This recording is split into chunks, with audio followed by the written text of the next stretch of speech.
Je vous l'ai dit, les gars, je vous l'ai dit, le FC Barcelone cette année va tout gagner. Si le FC Barcelone ne gagne pas la Ligue des Champions, ne gagne pas la Copa del Rey et ne gagne pas le championnat, je me coupe l'aubergine. Oui, vous avez bien entendu, je me coupe l'aubergine. Cette année, le FC Barcelone va tout gagner, c'est sûr et certain. Et ça, rien ne peut l'empêcher, ni Atlético, ni Real Madrid, ni quoi que ce soit. Oui, cette année, vous avez entendu, le FC Barcelone d'Hansi Flick va tout gagner.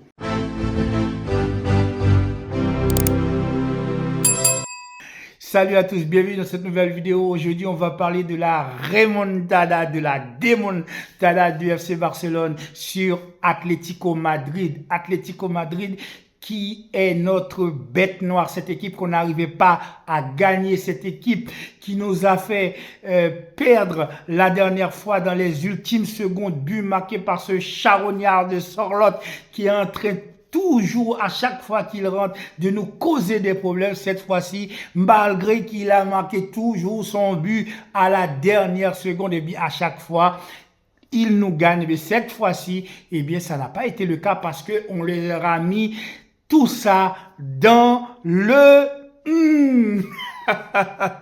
victoire du FC Barcelone, nos amis. 4-2 sur le terrain d'Atlético Madrid après avoir été mené 2-0. Nous avons été menés 2-0 jusqu'à la 72e minute de jeu. Et ça, c'est un petit peu la faute d'Hansi Flick. Pourquoi ne pas avoir mis De Jong au milieu de terrain? Le choix de Casado, pour moi, a été un très mauvais choix. Très mauvais choix. En plus, les gars, je vais vous dire quelque chose.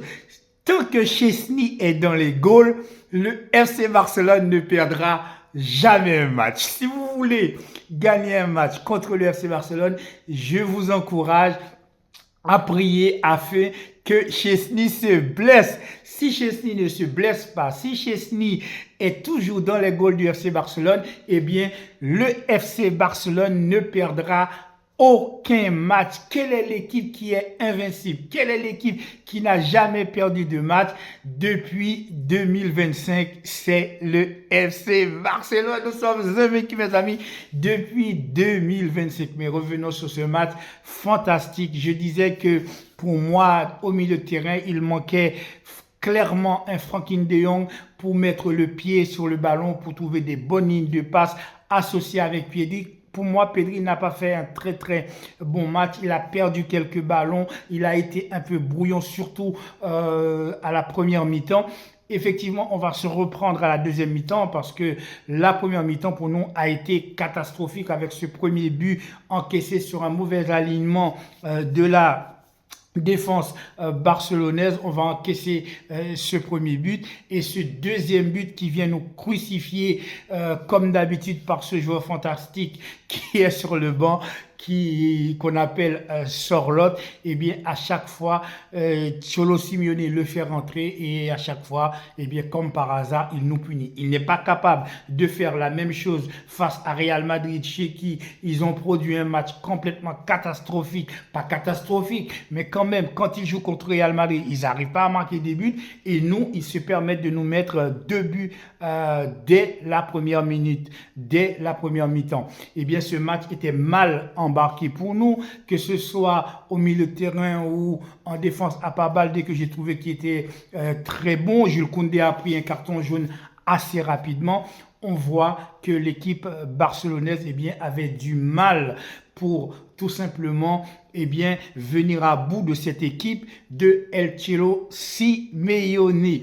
Mais à la deuxième mi-temps, d'ailleurs, je dois revenir aussi sur le cas Olmo au milieu de terrain. Je trouve qu'il n'a pas fait non plus un match excellent. D'habitude, Olmo au milieu de terrain, c'est censé être un 10, un métronome qui va seconder, qui va appuyer, qui va mettre sur orbite Lewandowski, Rafinha ainsi que Lamine Yamal. Ça n'a pas été le cas. Lamine Yamal également a fait quelques mouvements, a fait quelques passements de jambes, quelques dribbles, quelques crochets. Mais malgré tout ça, en première mi-temps, on voyait qu'il manquait bien sûr de la mayonnaise, surtout pour moi au milieu de terrain.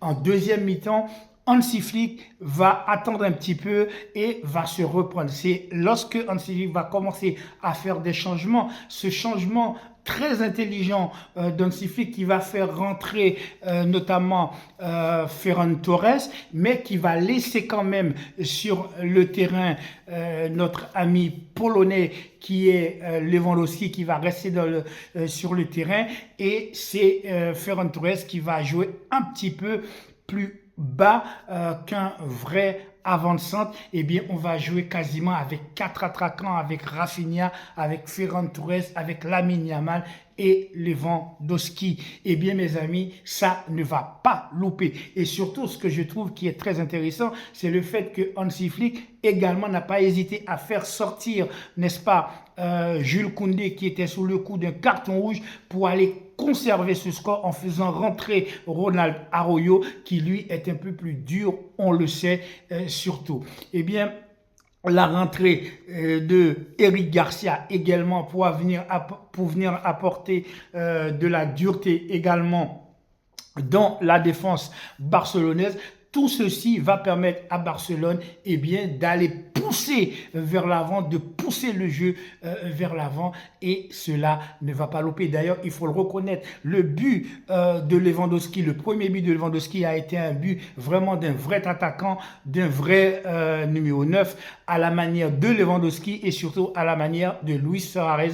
Dos au but, il va se retourner sur lui-même et il va mettre cette balle dans le petit filet, balle, je crois, du pied gauche, si mes souvenirs sont bons, etc. Donc, il faut reconnaître que Lewandowski, il arrive à rater des goals, des buts faciles pour finalement marquer des buts les plus difficiles. Et c'est grâce à ce but de Robert Lewandowski qui va nous permettre de revenir à 2-1 très vite, alors qu'on était mené 2-0 jusqu'à la 72e minute de jeu. Lewandowski va marquer une minute après, on va revenir au score 2-1.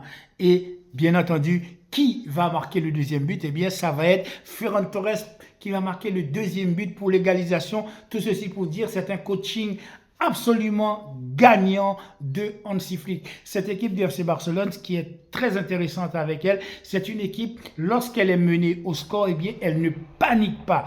Vraiment, ça n'a rien à voir avec l'équipe de Xavi. Lorsqu'on prenait un but, eh bien, on était là à paniquer, à courir dans tous les sens, à être, comment dire, complètement dans le box-to-box, dans le duel, sans vraiment produire de jeu, commettre des fautes. Ce n'est plus du tout ça. Avec Hansi Flick, lorsqu'on prend eh bien, un but, eh bien, on ne panique pas. Même quand on prend 2 buts, on ne panique pas.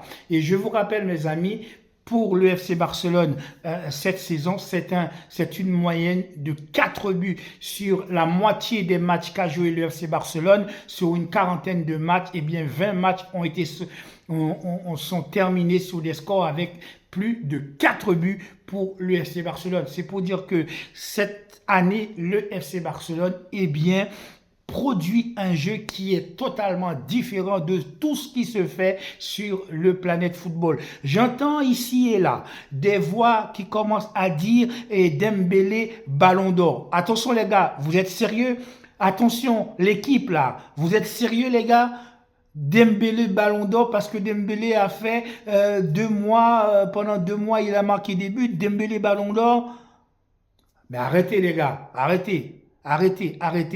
Ça ne va pas se faire, on ne va pas se laisser faire. Si quelqu'un doit gagner cette année le Ballon d'Or, eh bien, je pense que Mohamed Salah est devant Dembélé, je pense que Rafinha est devant Dembélé, je pense que Kylian Mbappé est devant Dembélé, je pense que Lamine Yamal est devant Dembélé, je pense que Lewandowski est devant Dembélé. Donc, attendez les gars, arrêtez avec ça, c'est une plaisanterie. Non, Dembélé ne peut pas gagner le Ballon d'Or, il ne peut même pas être parmi les trios qui peuvent pressentir la gagne du Ballon d'Or. En tout cas, le FC Barcelone a fait le travail. On reste en tête du championnat après la victoire du Real Madrid sur Villarreal avec les doublés de Kylian Mbappé. Eh bien, il était important pour le FC Barcelone de revenir dans le game et ne pas se laisser talonner par le Real Madrid. Ainsi, nous conservons donc notre avance sur le Real Madrid et nous écartons définitivement définitivement l'Atlético Madrid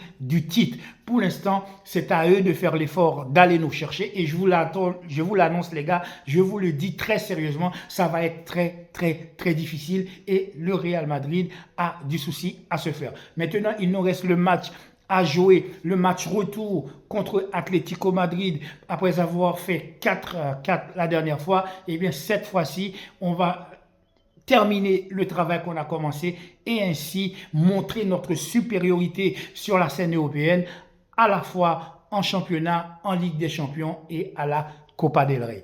Voilà mes amis, c'est tout pour aujourd'hui. N'oubliez pas de liker, de commenter. Prenez soin de votre famille, de tous ceux qui vous sont chers. Et surtout, profitez de la vie. La vie est courte. Je vous dis à très bientôt sur le Carrefoot pour une prochaine vidéo. Ciao!